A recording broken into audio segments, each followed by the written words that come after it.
হয়, আমি এই কথাটো আগতে স্পষ্ট কৰিছোঁ। মুখ্যমন্ত্ৰী ডাঙৰীয়া যিমানে উচ্ছেদ অভিযান চলাব সিমানেই আমছে গণতান্ত্ৰিক কঠোৰ গণসংগ্ৰাম গঢ়ি তুলিব আৰু তাৰ উমান মুখ্যমন্ত্ৰী ডাঙৰীয়া ইতিমধ্যে গম পাইছে। মুখ্যমন্ত্ৰী ডাঙৰীয়াই এটাৰ পিছত এটাকে সংখ্যালঘু বিদ্বেষী মনোভাৱেৰে, মুছলমান বিদ্বেষী মনোভাৱেৰে যি অত্যাচাৰ আৰম্ভ কৰিছে, যি উচ্ছেদ অভিযান আৰম্ভ কৰিছে, তাৰ প্ৰতিবাদ নিশ্চিতভাৱে আমছে কৰিব, গণতান্ত্ৰিক প্ৰতিবাদ কৰিব, কঠোৰ গণতান্ত্ৰিক প্ৰতিবাদ আৰম্ভ কৰিব আৰু দিল্লী, দিছপুৰ দুয়োটা জেগাতে আমছে প্ৰতিবাদ সাব্যস্ত কৰিব আৰু তাৰ বাবে অসমৰ মাননীয় মুখ্যমন্ত্ৰী সাজু হৈ থাকক। নিশ্চিতভাৱে সংখ্যালঘু ছাত্ৰ ইউনিয়নে এই ক্ষেত্ৰত ব্যাপক ৰণনীতি তৈয়াৰ কৰি আছে আৰু এই ব্যাপক ৰণনীতি তৈয়াৰৰ জৰিয়তে অসমৰ চুকে কোণে প্ৰতিটো ক্ষেত্ৰৰ মানুহসকলক সজাগ কৰা হ'ব। প্ৰতিটো ক্ষেত্ৰৰ মানুহসকলক সজাগ কৰি আমি এটা সময়ত জিলা উপায়ুক্তৰ কাৰ্যালয় ঘেৰাও, এটা সময়ত দিছপুৰ চলো যাত্ৰা আৰু প্ৰয়োজন হ'লে অসমৰ সমস্ত ৰাজপথত যিবিলাক ৰাষ্ট্ৰীয় ঘাইপথ এইবিলাক অৱৰোধ কৰি স্তব্ধ কৰি দিয়া হ'ব।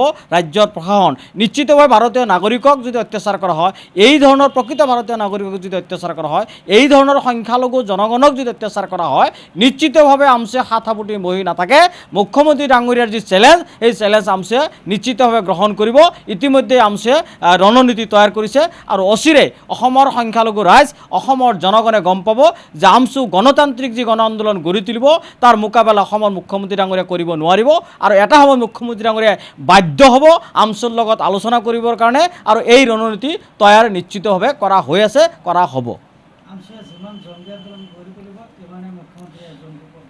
চাওক, গণতান্ত্ৰিক জংগী আন্দোলন গঢ়ি তোলা হ'ব, এইটো কোনো অস্ত্ৰৰ আন্দোলন নহয়। মুখ্যমন্ত্ৰী ডাঙৰীয়া যি শব্দৰে কৈছে, আমি একে শব্দৰে কৈছোঁ, গণতান্ত্ৰিক গণ আন্দোলন গঢ়ি তোলা হ'ব।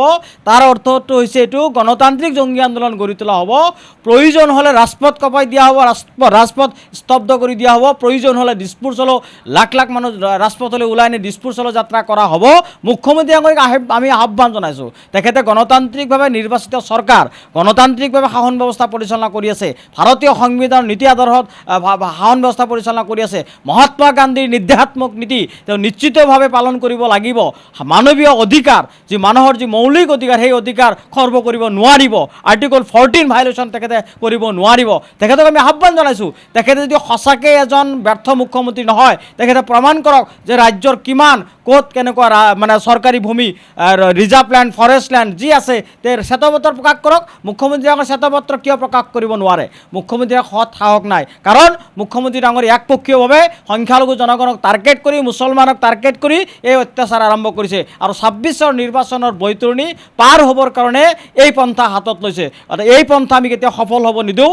আমি নিশ্চিতভাৱে গণতান্ত্ৰিক জংগী গণ আন্দোলন গঢ়ি তোলা হ'ব।